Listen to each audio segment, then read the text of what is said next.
Yes, I'm Gillian Keegan and I'm the Secretary of State for Education. And we're at a nursery on Hornbeam Park today, along with the Prime Minister. Yeah, we've both come here, been painting with the children, it's been wonderful.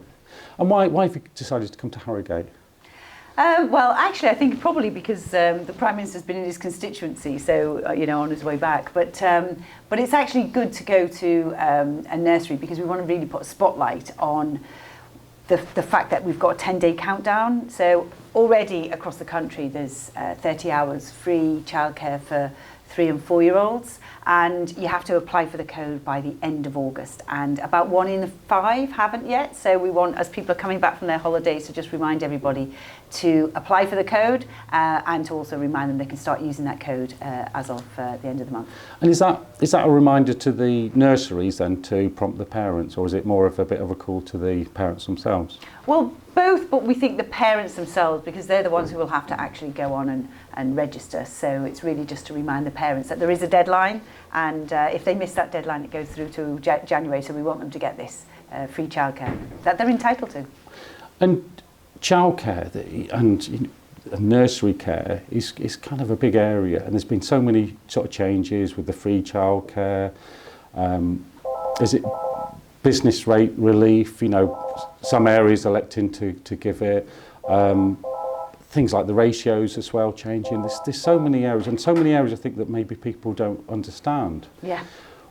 What do they need to understand from your side of things?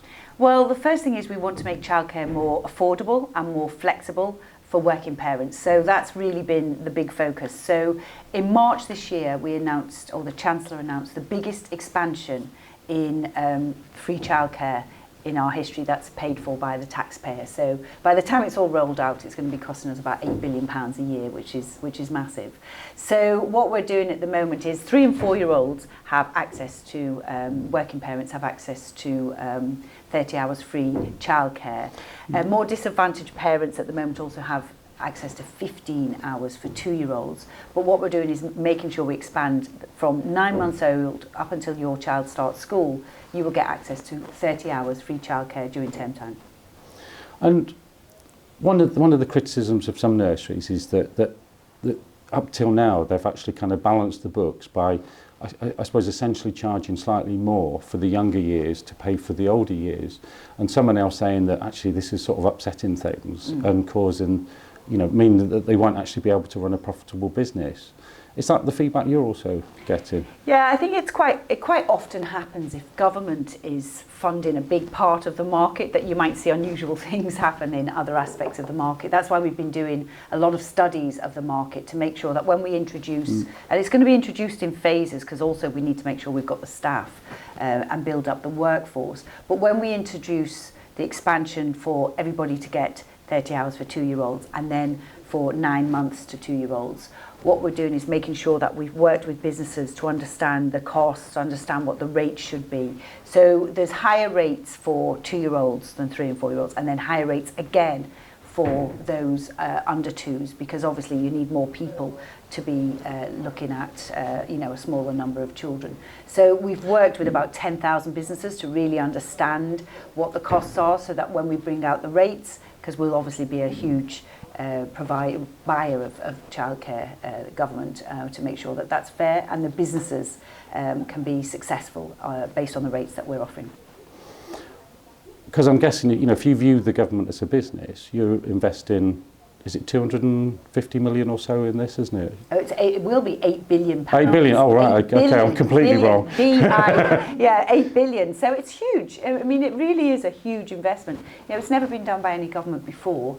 It's something that we've done for 2 reasons. First of all, to make sure that childcare is flexible and affordable, but also to make sure that people can continue with their careers as well. There's a lot of women who want to continue with their careers, but find trying to juggle having a family and keeping going with their career very difficult. So we want to just change that culture and make that more simple, affordable, accessible for all working parents. And is that what the research has shown then? Because I think something that I'm aware of locally, if you get, even a couple with a good income, they tend to heavily lean on grandparents, and it's an expensive business, isn't it, to send your child to nursery? Yeah, Yes, and I guess it's at a time when you have a lot of expenses, right? You know, you've got your mortgage, you've got all your other things. You know, it's always a time when, you know, you really need to support working parents, really, and a flexible and affordable childcare is something that we think we could support a lot of working families by introducing. So that's why it's become a priority for us. Your own background then, you come from the world of business and then Yeah. you've moved into politics. I think, is it October last year you came into this post? Yes, as Secretary of State for Education, yeah, October last year. Not trying to make it sound like a job interview, but what of your background, if you like, do you think is sort of really relevant to, you know, to your approach, if you like, to this role? I think a lot of my background, I grew up in a place called Knowsley, which has quite a lot of, it's at quite high levels of deprivation. I went to the normal comprehensive school there, which was known as a failing comprehensive school, so I've got that experience. I left school at 16, I became an apprentice in a car factory, so I've got the apprenticeship experience. It became a degree apprenticeship, which is why I'm so passionate about degree apprenticeships, because they can be life-changing, and certainly mine was life-changing for me. And then my 30 years in business, I've learned so much. I mean, you couldn't even say in this short interview. But what I have done is I've recruited, employed, trained, promoted hundreds and hundreds of people in lots of different industries, in lots of different parts of the world as well. And the thing that you definitely know related to childcare is there's a lot of times when mums, when they start to have a family, in the end give up work because they find the ability to balance the two really difficult. And what we want to do is to make sure that they don't have to make that choice, that we have the childcare support that is affordable and flexible in place so that they can continue with their careers. Because you do find quite often, if you take a career break, often then women do find it quite hard to get back into the workplace and back on the career ladder after having that break. That's something that's quite common. I've seen that with many people who I've employed in the past, or even many friends. And when you say balance then, are you referring to, obviously, you know, financially balancing the household, and also, obviously you want your child, you know, you're very aware of wanting the right things for your child. Is it the balance of making sure if they do go to a nursery or a childminder that they're actually getting something, you know, something useful and they're well looked after? Yeah, and we've done a number of things in terms of balance. So the first thing we did was introduce, you know, the paternity-maternity leave, so you could share it between the parents, and that's, I think, something we were talking to some people about that today, and a lot more men are now taking a couple of months of the leave, which I think is great.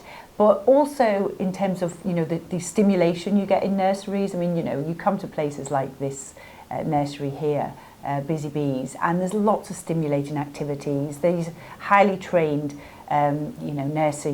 nursery staff who really know how to get the most and help children to develop, and also provide any special educational needs as well if there's additional needs that a child has. So that's one thing. One is for the parents to enable them to have the affordable, flexible childcare, but also it's good for the child as well to be able to socialise and to be able to get that sort of development and focus on growth.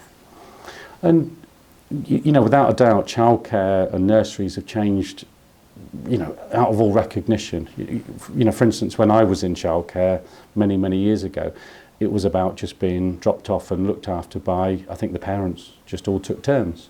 And now we've gone to degree qualified, you know, ratios, you know, that are strictly monitored, Ofsted inspections.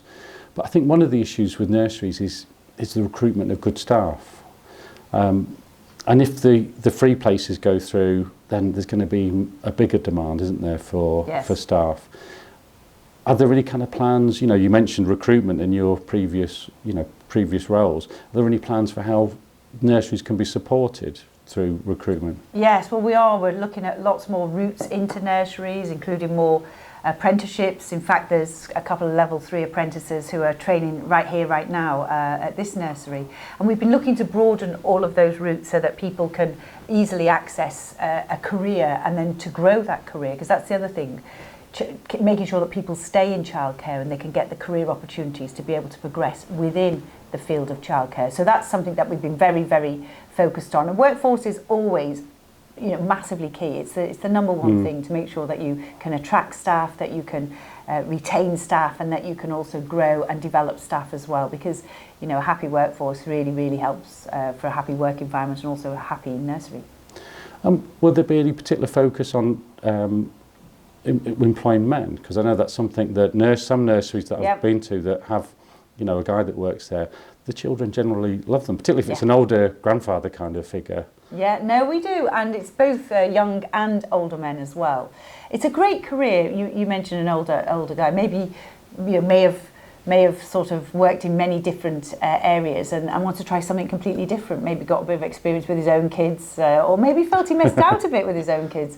You know, but we'll welcome anybody who wants to come back into the profession. That's the thing about having lots and lots of routes available.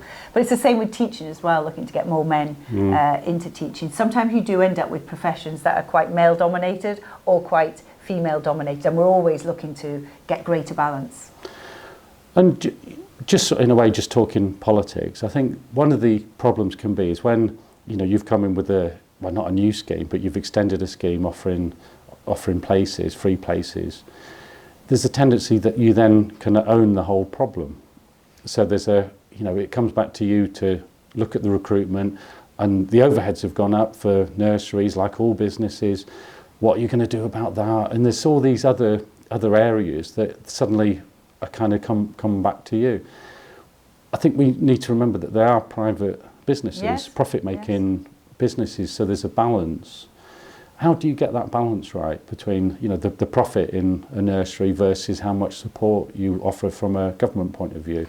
By working quite closely with all of the key stakeholders, including the nurseries. So, for example, to put together the new rates for the new expanded childcare offer, which will see children from 9 months old up to when they start school getting 30 hours free childcare in term time. We've worked with about 10,000 businesses who've filled in surveys, given us details of the costings, etc. So you make sure that you get those balances right. It's always critical that you do that, particularly when government is a large part of a particular market. It's the same with other areas where government is actually funding a big part of the market, and that's why you do need to make sure that you work very broadly and consult with many, and also with local authorities. Local authorities have a very big role to play in the delivery of lots of services within their area, so we work very closely with them as well.